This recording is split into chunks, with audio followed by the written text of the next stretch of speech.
What is going on, everybody? Welcome back to the #1 live show. After a couple weeks off, good to see we've got a crowd already and waiting to rock and roll. So I thought we'd fire it up, even if it's just a couple minutes early. So, hey, Jerry, Andrew, Mom, Cole, Jim, James, Ted, Schmidhead, Scuba Sam, and Scott. What's going on, everybody? There's Brad. I've been under the weather the last couple of days, so going to bed early, trying to get some rest, trying to get to feeling better. Not done much. The weather's been crappy to boot. I'm telling you, man. What up, Mike, Ryan, Rick, Fuzzy Moto, Brandon, Zeno, Steven? Other than that, I'm doing all right. I got a lot to get done. Just trying to find the time to do it. Hey, Mike and Clinton. Schmidhead, do you have issues with the VVE charts not working with the new Windows update? Yes, everybody does. I believe there's something you can uninstall out there to fix it. I haven't gotten around to doing it yet. Somebody will probably chime in on the chat room. Hey, DIY, good to see you again, brother. So, I mean, let's talk about the big stuff. I mean, the announcement of the new Z06. Okay, it's been fixed with the new beta. I figured it wouldn't take long for a new beta to fix that. Crowder, go ahead, man. Thoughts on the new Z06?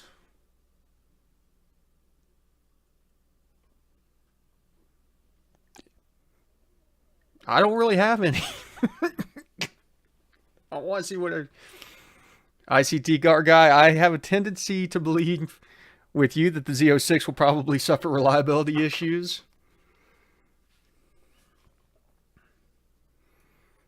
Not quitting on the Super Auto. Not quitting on the Super Auto. We're still going to be supercharged. We're just not going to be way over 1,000 horsepower supercharged on the Super Auto. Flat plane crank, fun. 600 horsepower sounds fun, but the fact that it only makes like 440 foot-pounds of torque, not quite as fun.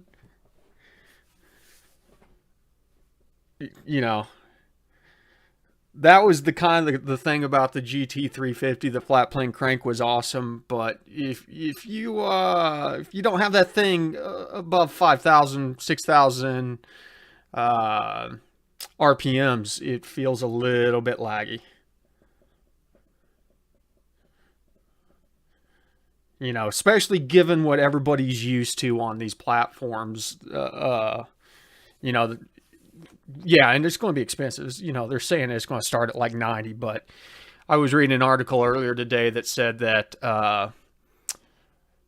they're already suspecting that orders are 3 to 4 years out on them based on people that have put down deposits to get in line to even try and put an order in. Like, they're looking at 3 to 4 years. And that's not counting dealership allocations where they're going to mark them up to like 150 plus. Ugh.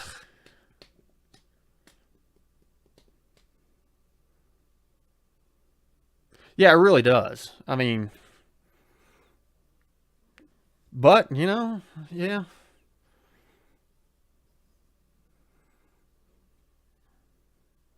Well, the problem is, Mr. Bull, I don't know if there's any cars anymore that are stupid light because of all the safety stuff that they got put on. I have a Pro Sport wideband that has pretty much the same sending module as the AM Wigo. Has an analog 0 to 1 output and a 0 to 5. Well, the serial cable is only if it has a serial output. If it doesn't have a serial output, you're going to have to figure out a way to get the 0 to 5 output in. The 0 to 5 output is going to be your wideband reading. A 0 to 1 is just a narrowband emulator. Your dynamic air is unusual, you think. Any ideas on figuring out low voltage for NOx sensors? Have replaced low voltage for NOx sensors. Scott, that's a new one on me. Never seen that. Mike says that his is expected late October 2023. That's not bad. 3,400 pounds dry. I mean, that's not too bad. I just, you know, you look back in the 90s where you had cars that were weighing like 2,800 pounds out there.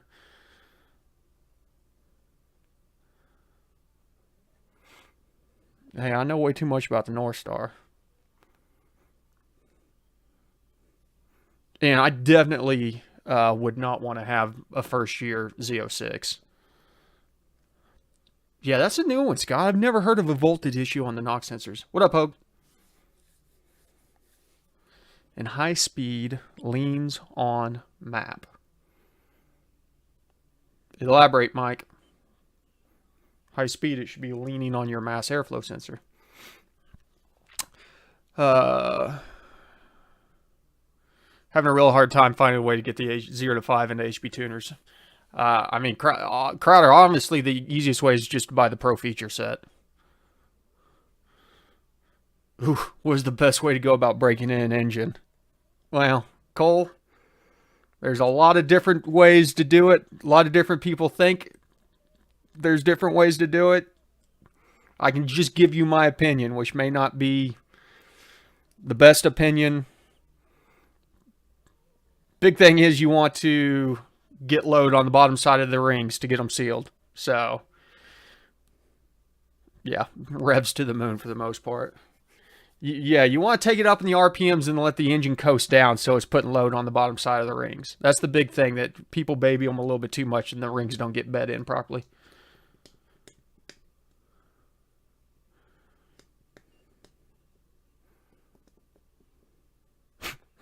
Move the limiter and floor it for about 5 minutes. Drive it like you stole it. Yeah, exactly. Once the rings are seated, you're done. But that's the important thing, is getting the rings seated, because if that doesn't get done properly, you can wear down the crosshatch before the rings get seated in. You're going to have compression issues from that point on. You're going to burn oil.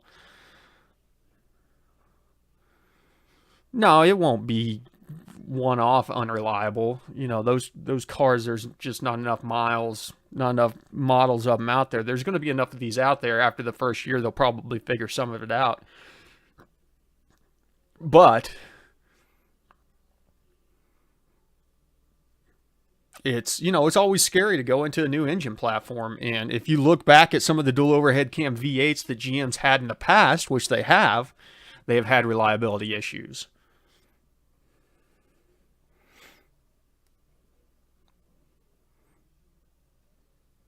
Yeah, my guy's out of pocket all day today for the most part. But we'll get you set up tomorrow. Any tips on which table to look at for decel stumble at idles at 950? Fine, but if I rev to say 2500 quick and let back out, it'll stumble to about 450 for about 10 seconds, then back to 950. Mr. Bull, check your base idle airflow. It's probably too low. It's allowing the throttle body to shut off too much.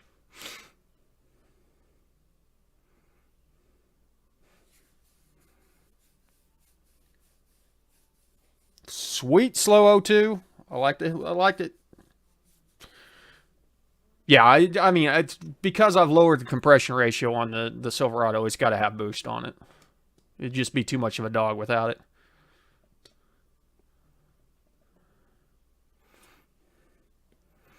it. Cam Dallas 1, how much do you add to the VE table whenever you throw a turbo under 10 pounds to get started tuning? Just, you know, go out from 100 kPa to 200 kPa and double the 100 row, and you'll be safely rich, and then you tune back from rich and work your way into boost.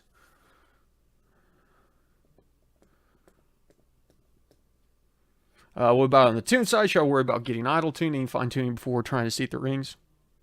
You know, depending on what mods that you've done since the last engine build, go with the best known mod that you can, or best known tune that you can get it up and running. Go from there.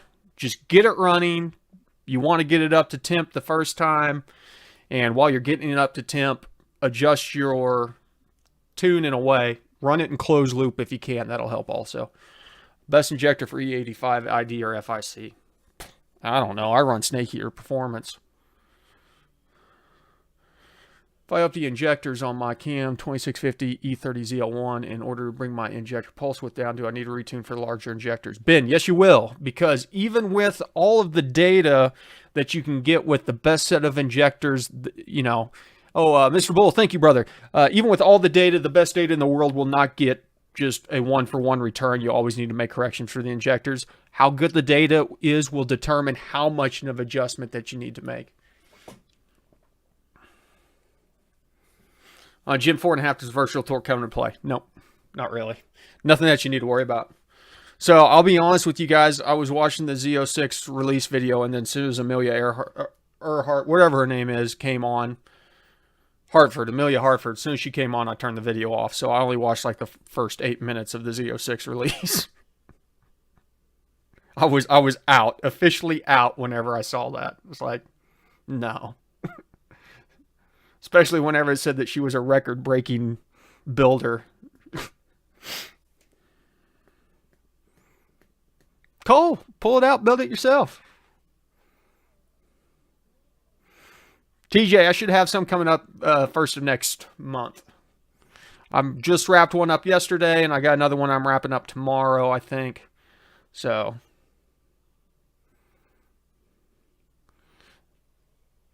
Crowder, you'll have to get the full Pro feature set. You'll have to pay the $250.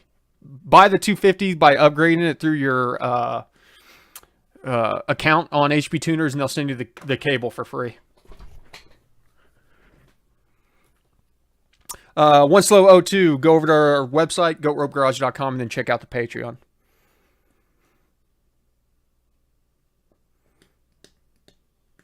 Yeah. Wow.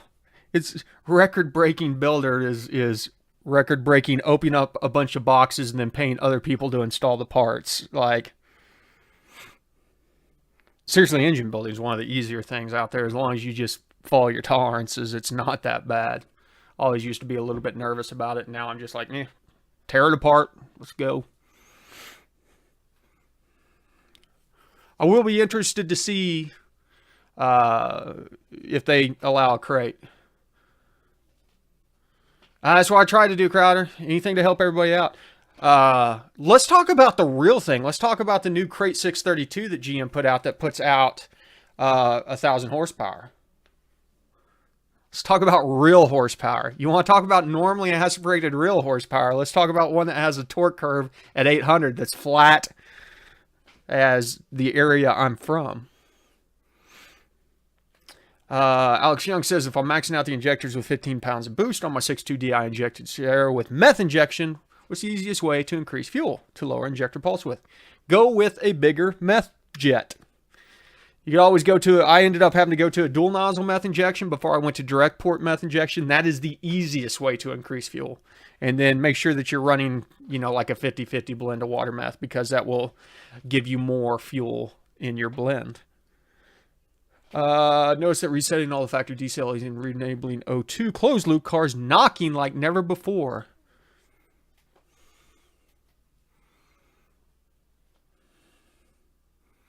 Josh, that doesn't make sense. Resetting all the factory decel, etc., and then re-enabling the O2 closed loop. Make sure that the closed loop, check your fuel trims. Make sure your fuel trims aren't pulling a lot of fuel out.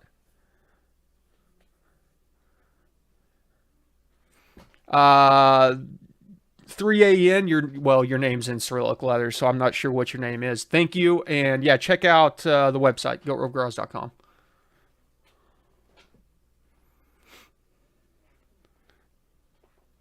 Dude, I know, that thing is freaking sweet. Yeah, GM released a new big block crate motor, GM Performance. Well, and I believe it's all forged and stuff. TJ, it's just the info at goatropegarage.com. Shoot it over to that, and I'll get your order in. Scott, I'm not sure what the L88 was. That's a good question. I think that they're not saying... Are they trying to say that this is the highest horsepower... Well, there's a lot that goes into that, because if you go back and look at when the L88 was, like... There might be some issues with how the horsepower is being reported back there.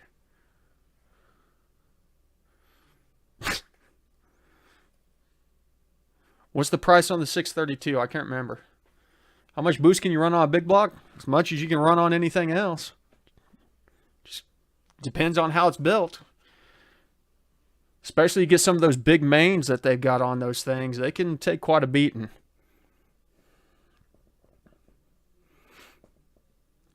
Send it to info@goatropegarage.com. It'll get there. That's not the primary account, but that goes there.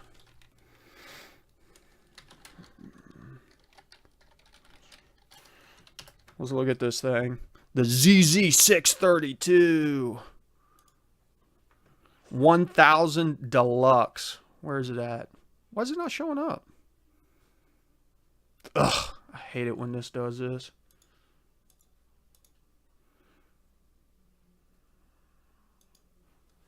There we go. Boop, boop, boop.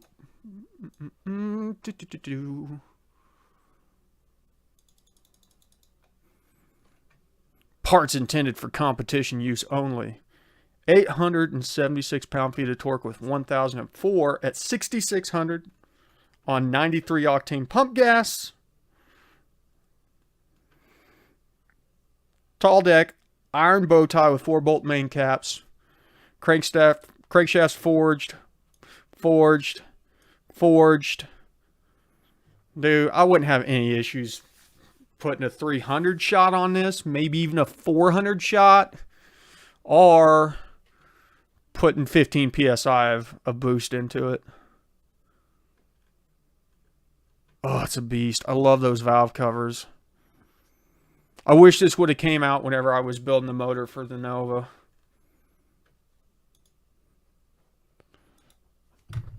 ZZ632 price $16,304. Not bad. Not bad. I don't know if it shows what the ring gap is or not. That's a good question. You could probably call them and find out what the ring gap is. But as long as you keep your intake temps down, who cares? I bet it's got a pretty generous ring gap in it from the factory, though, because it is a high horsepower motor.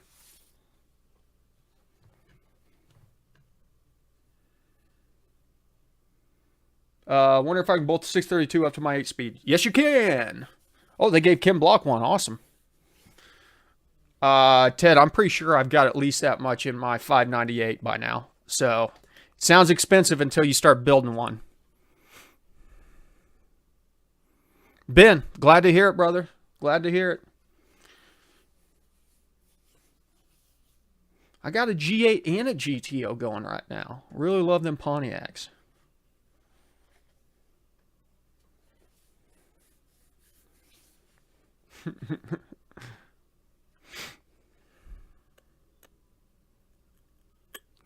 It is about that time of year, Brad. I hear you. I'm trying to get stuff done on the Z06 before, any snow hits the ground. I know. I mean, it says 16, 17 grand is not bad for a 1,000 horsepower crate motor, especially one that basically is complete from the pan to the intake.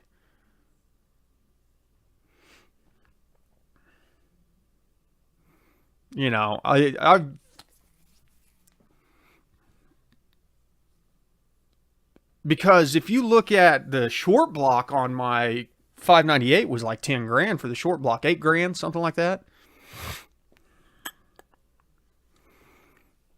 Used to have a 2004 GTO. I am sorry if you had a 2004. Should have waited for 2005 or 2006. Yes, plus it's a big block. That's the correct thing.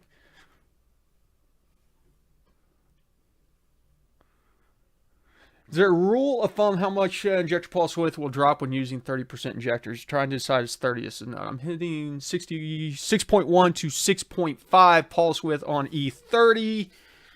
Yeah, I mean, if you're going up 30% in injector flow rate and you're at 6.1 to 6.5, 10% would be 0.6.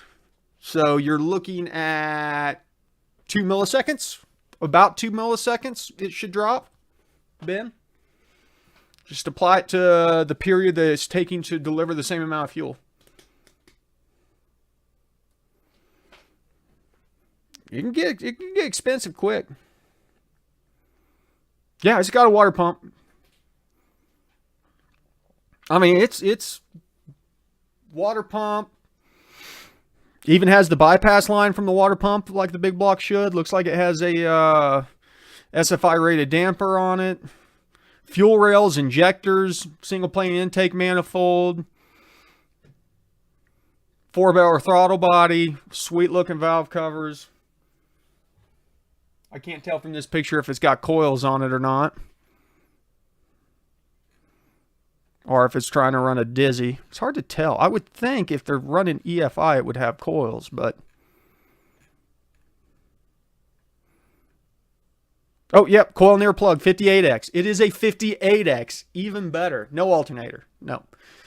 No auxiliary stuff as far as that goes. But it is a 58X crank, which is super cool to have a 58X big block. So, if it is a 58X and you had a, I don't know, well, you couldn't put a 4, I don't know, maybe you could put a 4X cam in it. You could probably run this thing off an E38 or something. How desensitized knock sensors on E40 2006. I believe the E40s have a global table. Raise the number up. You'll see a row that's all 8s. That's desensitized. Below that, it'll be 1 or less. Start adding 2/10 to that. Yeah, no AC.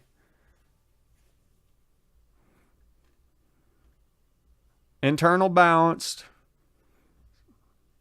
I'd be interested to see what this block looks like versus,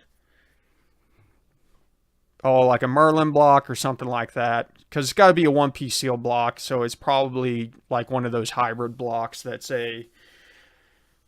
can be a little bit weird to mess with because they're still a one-piece, but they, well, no, I don't know. It'd be interesting. Where most people top out on LT4 timing, wide open throttle. I'll hit the dyno tomorrow, clean up a little fueling. Not sure if I'll touch timing. Maybe add some boosting. If I do, how much boost are you running, Brad?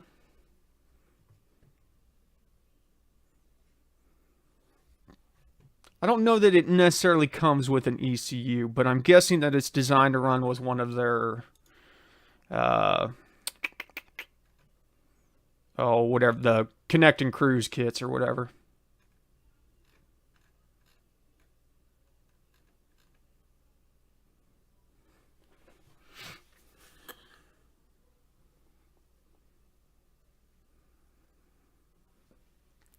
What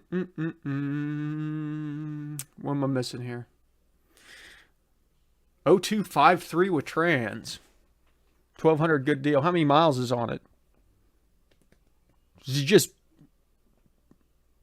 0253 with a 4L80? Or is that going to be a 4L60? I haven't done the exhaust on it yet, Andrew. 150? I mean, you know. Well, Chevy for life. Good to see you, brother. Josh, I do not remember off the top of my head, man. I got too many moving. Right now, seeing 22 to 26 is probably about all you're going to get out of it, Brad. 26 is getting pretty spicy on a boosted platform.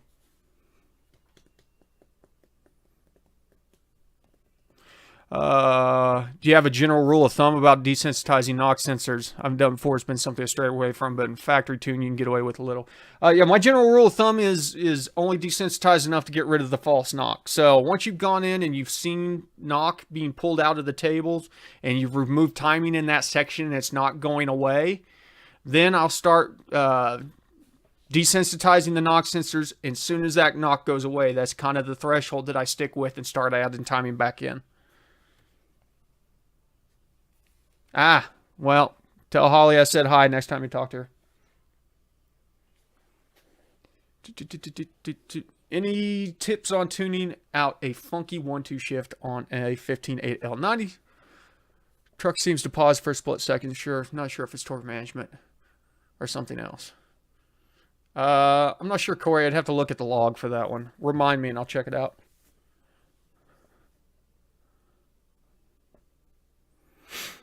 Haven't touched my tune. Truck has been set for a few weeks now. When I fire it up, it goes full lean within a few seconds. Ryan, has it gotten colder in the last few weeks?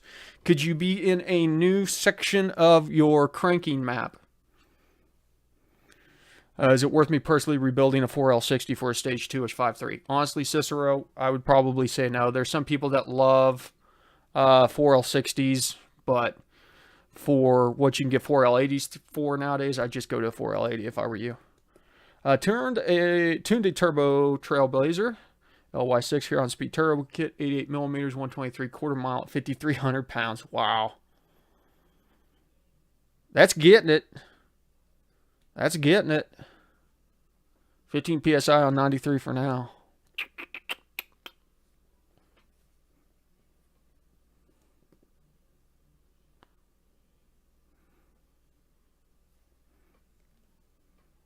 Are you tuning on it, Corey? I mean, I can still help you out with it. Just remind me. If you've got a log or something that you can take of it, we can look at and see if it's something that might be fixable.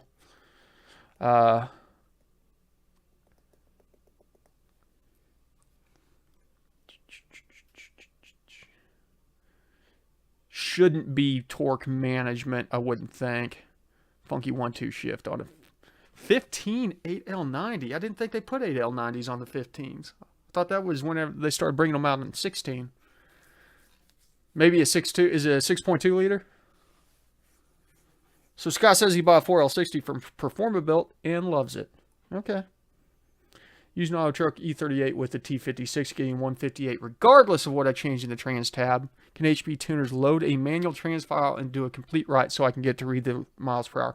No, Jonathan, HP tuners I don't think will be able to do that for you. What you would, I don't know, E38, you might be able to find a manual segment swap for an E38, but it might be a hard time finding the correct OS. My guess is on the E38s that the OSs aren't going to be the same between automatic and manuals because, but at the same time, it still could be. Theoretically, though, Jonathan, your best chance would be to write it with SPS and use an MPVI or MDI to write a manual OS onto your E38. Okay, with the 6.2 they did. Ben F asks, what mods are you playing for your Z06? Well, we're getting ready to put Kook's long tube headers on. I've got a smaller pulley to put on the blower, but honestly, I think I'm just going to bypass doing that right now and probably put a 2650 on over the winter. And we'll do a cam. Probably go ahead and do injectors and high side pump. I've got a low side auxiliary pump to install. And that'll probably be it for now. I mean, that with a 2650 is going to be... I don't know if we'll do nitrous yet. But I think I'll end up taking the LT4 blower and putting it on the Super Auto. Do I need to tune anything in advance for an L5 4L60 or 4L70 with 2500 RPM stall shift billet rotor? Just get to dyno 2 hours away? No. Probably not, Clinton, to be honest with you.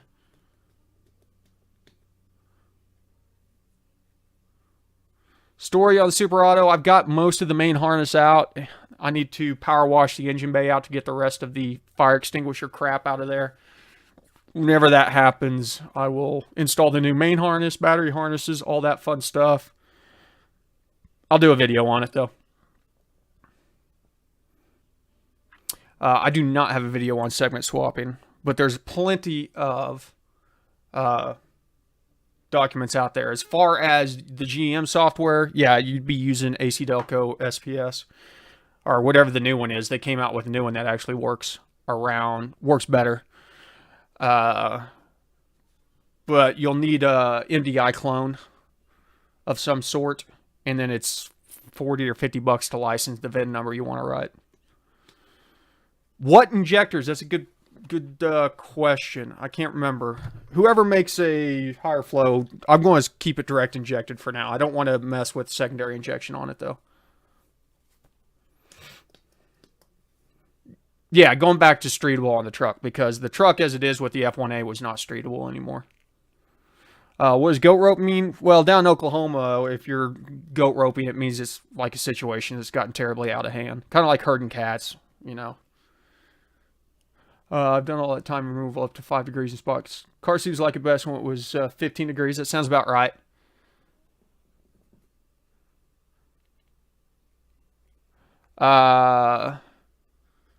Just remember, like, don't take your timing stupid low, because if you take your timing stupid low, you're going to end up starting to burn stuff in the exhaust, and it's going to throw your widebands off.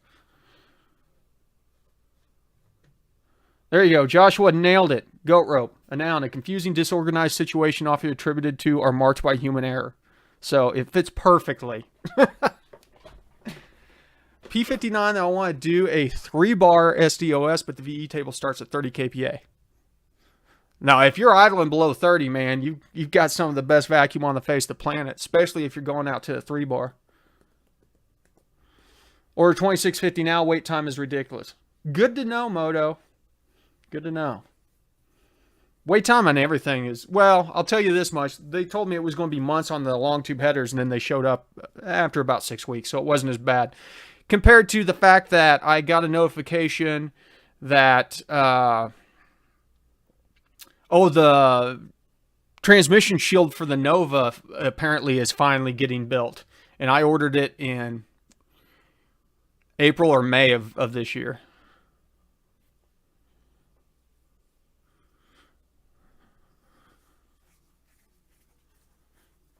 Really feel the high pressure fuel pump change is worth the cost, since you only get up to 10% for the LT4. No, if you're going to an LT4 pump, probably not worth it. Just go with a bigger cam gear, because you're going to get more out of it. And what the bigger cam gear does is, technically it's a smaller cam gear with more lobes on it. Goes from a 3 lobe that has so much lift onto it down to like a 4 or a 5 lobe with less lift, and you got to make sure and lash it out properly, but it's activating the high pressure pump more. So, but you'll get more out of the cam lobe than you will going to a high pressure fuel pump. I don't know what kind of high pressure fuel pumps they've got out there nowadays. I've not kept up with. I know stuff gets expensive quick. What's how much are they saying the ZZ Performance one is flowing?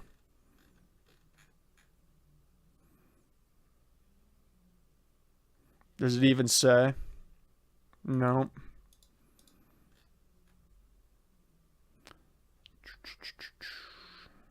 Big bore. Well, that's the Lingenfelter one. That's $1,800. Says it's good to 1,400 horsepower on the LT4.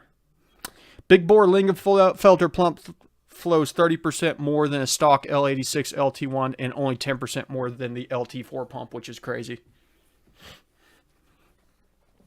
Redline, I do mail order tunes. Very selectively, only a couple a month. Joshua, what's going to Rocky Mountain next time? I feel like the Nova needs redeemed now that it's actually running right. And I got it out last weekend, or maybe the weekend before that. I can't remember. And boy, is it running good.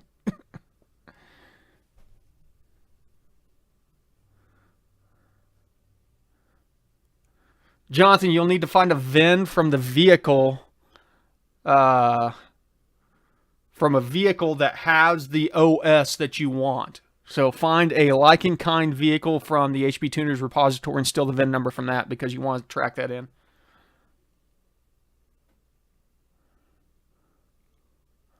If I track down a high pressure fuel pump grind cam that the Aussies make for my V6s. No, probably not, Josh. Not on your situation.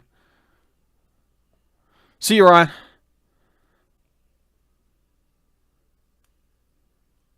Okay, yeah, and it is that time. It's 8:32, and as I said, I'm ready for bed because I'm not feeling the best.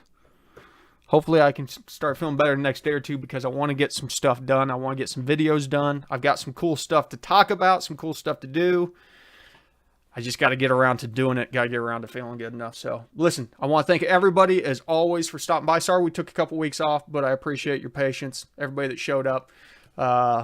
Winter's coming, so we'll have more time here soon anyways to be just kind of putting around the garage and not doing much whenever we hit that point in time. I'm still trying to figure out what all is going on as far as order of operations of what I need to get done here before I start putting things into storage. So I know, Andrew, and I went to go get the Nova and was going to do a video in the Nova. I had everything except for the keys to open the storage shed that the Nova was in. So I couldn't get the Nova out. And by the time I went back to get the Nova, I didn't have all the stuff to shoot the video. So stuff on the Nova very soon with the new Snow Performance fuel pump controller. And on top of that with the Holley CAN bus IO expansion. Kind of tie those two together. So I'm going to be making some changes on the Nova's fuel system where instead of running both of the high side fuel pumps, I'm going to stage them like you would on turbo to help with the voltage issue. So, which has been a lot better, but you know, there's no reason to have two 340s running whenever you're cruising around. So, or 355s, whatever side it is. Okay, you guys know the drill. ABT.